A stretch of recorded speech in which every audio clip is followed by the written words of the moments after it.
Hello everyone and welcome back to TowerGate. It is TowerGate Day 328, January the 31st, 2018. Thank you so much for tuning in. Of course, it is Wednesday, and of course on Wednesday that's the day that I take out the trash and have chicken. Every Wednesday I take out the trash and I have chicken. Now let's get to the headlines of the day. Here's a good question for you. Will Andrew McCabe, the American Zero, torch the FBI? Well, the reason I mention that is because a story popped up yesterday in the True Pundit, which states that FBI insiders are revealing that McCabe threatened to torch the FBI if he was expelled from his job without full retirement benefits. And of course, we learned yesterday that after McCabe was told by his colleagues that he had to resign, that he went batshit crazy. Some agents made the following statements. They said, he came unglued, and someone should keep an eye on him. Now, we've been speculating for the past several weeks why these characters, Loose Lisa Page, Peter's been stroking us, Bruce Orr, of course, Andrew the Zero McCabe, why they were kept on at the FBI. Now we're getting some insight as to why that is. And it makes a lot of sense. Because if you fire these guys, a lot of these guys getting close to retirement, getting ready to get their benefits, if you fire them, then what happens? They feel like they were betrayed by the secret society. And once they feel they've been betrayed, they can feel perfectly justified in a little betrayal of their own. A little revenge. So maybe this is why they have not wanted to fire Orr, been stroking us, McCabe, and Page, and others, Priestap, and others, is because they know if they fire them, that these individuals have very damaging information, and they could easily turn and become a witness for the state. Is it possible that now that McCabe has been tossed out, forced out, that he feels betrayed by the secret society, that they have betrayed him, and now maybe the thing for him to do is to get back at them by letting the authorities know everything that was going on, cut a deal, save his own neck, and take down those who kicked him out of the inner circle. Maybe that's why these people are still hanging around, because the FBI and the DOJ are afraid to force these people out or fire them, because they're afraid that with all that they know and with all the illegal activities that went on, if they were to decide to have a little revenge, that a lot of these things could be unearthed. Does that make sense? Excuse me. Makes more sense than anything else we've been talking about here. Sure, whenever you kick someone who's been out of a group where you've held these secrets and you kick them out of the group, a lot of times they can become the whistleblowers because they're no longer part of the group and they feel like they were treated badly and they want some revenge. A dish which is best served cold, by the way. Sarah Carter is reporting that that there is an FBI insider who is in the process of negotiating a deal to release a tell-all book about the FBI, and I think we're talking about the 7th floor, where all the bigwigs are, and this book will put the screws to the high-level FBI bosses, and one of them, being particularly damaging to, would be McCabe. Boy, tell-all books about the FBI, you better have good security before you release that book. Hey, here's a good one for you. Did you know that there was a second dossier? I didn't until yesterday. You're going to like this story. Pay close attention. This story is from The Guardian. It has just been learned that a second dossier that made similar claims to the first dossier exists. The second dossier was written by Cody Shearer, one of those people who've just been sent a letter by the Senate Judiciary Committee with some tough questions. Mr. Shearer is a left-wing political activist and former journalist who was close to the Clintons and who served in an official capacity to Bill Clinton's administration in the 1990s. Shearer is a longtime Clinton family operative and has close contact with Sidney Blumenthal. Shearer was a key figure in discrediting women that made sexual allegations against Bill Clinton before and during his presidency. Now, Shearer apparently passed his dossier to Christopher Steele, who gave it to the FBI in October of 2016. Shearer used an intermediary only known as an American contact, and that person is unnamed. Mark Meadows has referred to Shearer as a hatchet man for the Clintons. Well, in the last couple of days, we've seen this shift toward the Rotten Reverend Clinton 2016 campaign and even to the State Department, where she was the head of the State Department. We're seeing this shift that direction. The other things are still going on with the DOJ, the FBI, and other things, but now they're beginning to look at the role that the Rotten Reverend Clinton and her campaign team may have had, not just in purchasing the dossier, we know about that, but something else that could be far more damaging and could blow this thing completely wide open. And it's exactly what I've been expecting, because as you know, I've been saying since the start of my TowerGate videos that this was a Clinton operation. So we can see now that they're targeting the Rotten Reverend Clinton's campaign and all the people associated with it. So now we learn that someone who's very close to the Clintons passed off a second dossier to an American contact, who then apparently gave it to Steele, who then passed it over to the FBI. This could very likely be the link between the Clinton campaign, the 2016 campaign, and the FBI DOJ. Because if we get to the point, or I should say when we get to the point, where you actually can prove that the Rotten Reverend Clinton and her campaign were involved intimately with the DOJ and the FBI and the Obama administration and this coup, then even more people are going to jail. It just never ends. There may have to be military tribunals because of the number of people involved. But so far up to this point, other than Hillary Clinton paying for the dossier through third parties and such, we've really had no proof that she was guiding or influencing what the FBI or the DOJ did. If we learn that this is true and that this person, that Mr. Shearer, was working for the Clintons and he was plugged in, or maybe working for the Clintons and he was, and maybe they used Fusion GPS to put him into the game, but whoever it was that put Mr. Shearer into the game, his connections are to the Clintons. To offer up this second dossier, if you get that, then that ties the Rotten Reverend Clinton and her campaign directly to the things that were going on at the DOJ and the FBI. I mean, at some point we're going to be asking the question, did the Rotten Reverend Clinton order the surveillance on Donald Trump? I asked that question 3 days ago. I'm way ahead of the curve, my friends. Do you think that in a month or 2 months or 6 months from now, we're going to get the answer to that question, to find out that it was the Rotten Reverend Clinton that directed the surveillance? Was she behind the whole thing? Her and Slick Willie, along with a few inside players. This has been what I've speculated all along. We'll keep following the story, keep peeling back the layers of the onion, and I think we're going to get there.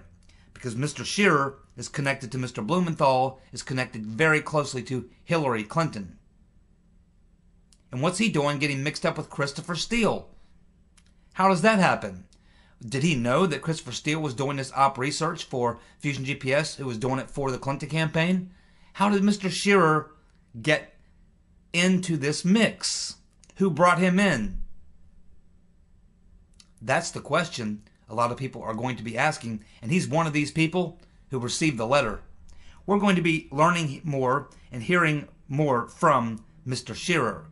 I can assure you that. Another person that's been sucked into this thing when he never expected this would happen. Surprise, surprise, surprise!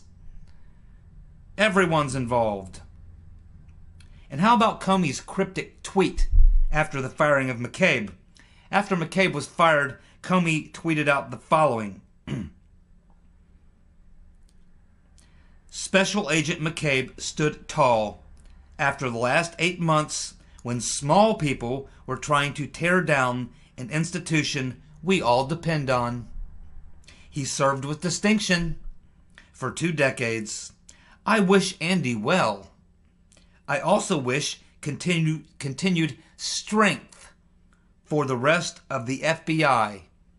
America needs you. That's a cryptic tweet, my friends. This message was not meant for you or me or for the average Twitter viewer. This was a cryptic tweet. It was designed for those folks in the FBI and DOJ left over from the Obama administration, those still loyal to Comey. This was a message to them not to cave, not to get weak in the knees, and to understand that there may be some people going down, but it's their job to have the loyalty to him, James Comey, to make sure that they take the fall if they must, but to keep their mouths shut to protect him. This is James Comey saying to those Obama holdovers in the FBI and DOJ, many of whom know they're going to probably go to jail or pay fines or face civil lawsuits or what have you. This is Comey's way of talking to them personally and telling them that they have a duty to protect him, even if it means they must fall on the sword. That's what he's saying to those people who are still in the FBI and DOJ and are loyal to him and to Obama and their liberal cause. That's exactly who he's speaking to. This wasn't meant for you or me or the average Twitter person. This is a cryptic message to those people still in the FBI and DOJ who may be getting weak in the knees, seeing as how people are going down, and he's trying to give them some confidence and strength to take the fall to preserve him. That's exactly what he's saying here. We'll see if it works. By the way, we are in a culture war. It's a war to the death. That's what this really is. Obviously, we have all the things going on with the deep state coup, the attempted coup against Trump, and all the other things that we talk about here every day on TowerGate. But there's a much bigger story going on in the background that has been going on, and we've reached this sort of point in the pitched fever point of this battle. And that's where we are now, where things are going to get really ugly, as I told you yesterday. Here's a quote by Michael Moore, in case you don't believe me. Quote, "We must remove and replace the system and the culture that gave us Trump." We must remove and replace the system and the culture that gave us Trump. He's talking about you and me, friends. This is a culture war. You have no choice. You either engage and fight, or you go down. We're all in this together. This is a daily fight and a culture war. And we are reaching the point of it where things are going to get pretty hairy. Hang in there. Keep your chin up and keep fighting. We're going to win this war.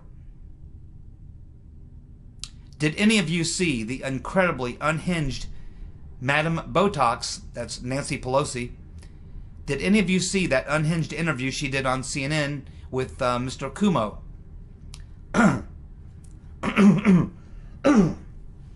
I hope so, because it was pretty hilarious. About 12 or 13 minutes of pure humor. I am convinced that Nancy Pelosi needs a mental checkup. She needs a checkup from the neck up. There's something wrong. Her neurons are not firing the way they're supposed to be. Let's put it that way. She definitely needs to be evaluated, a mental evaluation. She's not right. There's something going wrong. I don't know what it is. Could be old age, could be Alzheimer's, could be anything. I don't know. But she is clearly unglued. She cannot hardly, when she's asked a question, she cannot even keep her mind focused on the answer that she's giving long enough to finish it. She'll be trying to answer a question, and as she's trying to answer the question, in midstream of her sentence, she'll just drift into a completely different place, and almost like she forgets the impetus of the question that she was just asked 5 seconds earlier. She can't stay focused on anything for more than 5 seconds. I mean, clearly her mind is failing. But it was hilarious. If you haven't seen it, I highly recommend that you go on YouTube and type in Nancy Pelosi, CNN, Chris Cuomo, select this week, and watch that video. It's absolutely hilarious. Even Cuomo realizes at some point during the interview that Nancy Pelosi came to this particular event unarmed, mentally unarmed. He's even trying to help her. She says things that blow his mind. He can't believe what he's hearing. He does his very best to get her through it, to try to drag her through to the end of the interview without her embarrassing herself even more. But he's not able to do it. You can tell even he is amazed that she would come on his show so unarmed. Amongst many of the crazy claims that she made are the following in this interview. Pelosi claims that releasing the memo compromises the intelligence community. She claimed that Nunes is acting as a stooge of the White House. She claimed that Nunes' memo is to cover up crimes that Mueller is investigating. She claims that the memo is not factual and misrepresents the intelligence used to put the memo together. She claims that it exposes sources and methods. Pelosi claims that Nunes, who she referred to as Dennis Nunes, she thinks his name is Dennis Nunes, doesn't know it's Devin. She said that she read the memo and the underlying intelligence that supports it, although I've never heard anyone say that they saw her looking at it. Let's see. Even Cuomo couldn't believe Pelosi's cluelessness throughout the interview. He tried to help her out, as I said, but she didn't even realize that he was trying to help her out. She continued to make a fool of herself. At one point, she told Cuomo that he didn't even know what he was talking about. Which, you should see the look on his face when she said that to him. He didn't like it. But I guess he just didn't feel like he could deal straight down with her like I would have done. He let her get away with that. Pelosi, she looked unhinged, nervous, frightened. She could never really look him in the eye. She kept looking away off camera. I mean, they got a camera here and a camera here, and he's sitting here. She's looking over here, trying to pull things out of her head, jumping from one topic to another. It was just insanity trying to follow her. She would not look Mr. Cuomo in the eye, would not look into the camera. It was clear she was a mess. Watch the video. It's very entertaining. Not very informative, but quite entertaining. She said the memo was false, and that the chairman hadn't read it. Don't know what she means by that. She said the memo is not true and it's made up. She said She said this whole thing is about national security and it's not political. Oh no, it's not political at all. It's all about national security for Nancy Pelosi. She would never get political.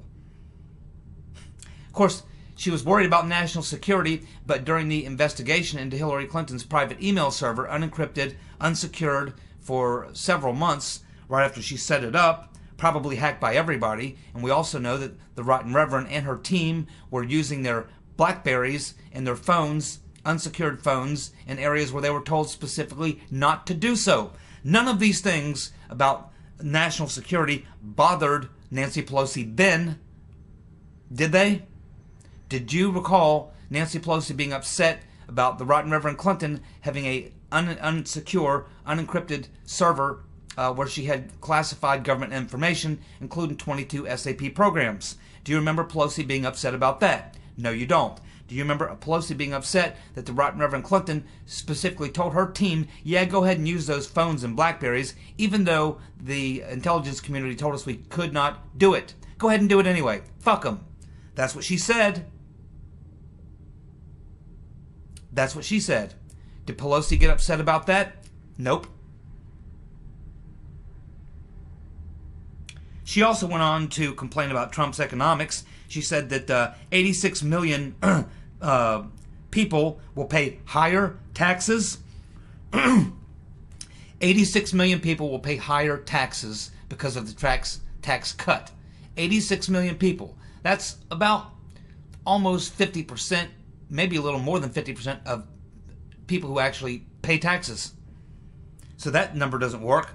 She said that 83% of the tax cuts went to the top 1%. I don't think she's read the tax plan. She said it will add to the national debt. She said that the Republicans are doing bad things on immigration. Plus, he says that the abuse of FISA did not happen. Apparently, she hasn't read that 99-page FISA document that was released back in August, which was declassified and released back in August, which we have been covering here on TowerGate for the past 2 to 3 weeks now. Apparently, she's never read that FISA court document, which had nothing to do with Trump or Nunes or anyone else. This was the FISA court themselves' own internal investigation and their own document. And we've already talked about what it discloses. Pelosi says Republicans are afraid of the truth. She says Republicans are ineffective and incompetent. She says that Schumer did not back down on the government shutdown. She says that Republicans did the shutdown. Now, even Mario Cuomo, or son of Mario Cuomo, was shocked when she said that. He should have seen the look on his face when she gets to the point about the government shutdown. And he even says so. He says, no, that was Democrats that forced the shutdown. They didn't give any votes. She goes, no, the Republicans. That was the Republicans that forced the shutdown. And we didn't back down. He's like, Yeah, you did. Watch the video. This just in.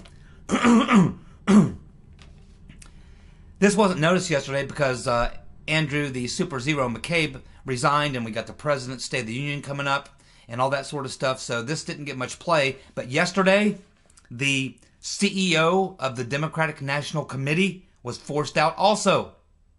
Resigned. That means fired.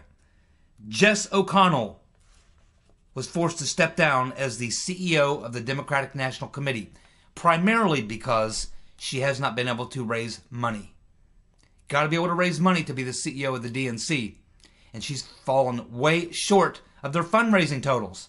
It's kind of hard to raise money if you're a Democrat right now, especially for the DNC after you got $1.2 billion and blew it on a phony dossier that's now blown up in your face. It's costing a lot of people a lot of money, costing a lot of people a lot of pain and sorrow, costing a lot of people a lot of legal fees, and will send a lot of people to jail. That's the reality, my friends. Thank you so much for tuning in to TowerGate Day 328, January the 31st, 2018. Do any of you have a dossier? I'm thinking about writing one. Apparently everyone else has a dossier. Maybe we can all write a dossier. But in the meantime, why don't we all sit back? Well, of course, by the time you see this video, it will be over. But I'm getting ready to sit back with a hot cup of mocha and enjoy the State of the Union. I'm sure it's going to be quite informative and very entertaining. Can you imagine how the snowflakes, how the left-wing whack jobs are going to be twisting in their seats as Trump delivers this epic State of the Union? I can't wait. It's about 7-8 minutes away, so off I go to watch the State of the Union. You guys enjoy your evening, and we'll be back tomorrow to talk about it and much more. Thank you for tuning in. Be safe, you guys. Bye.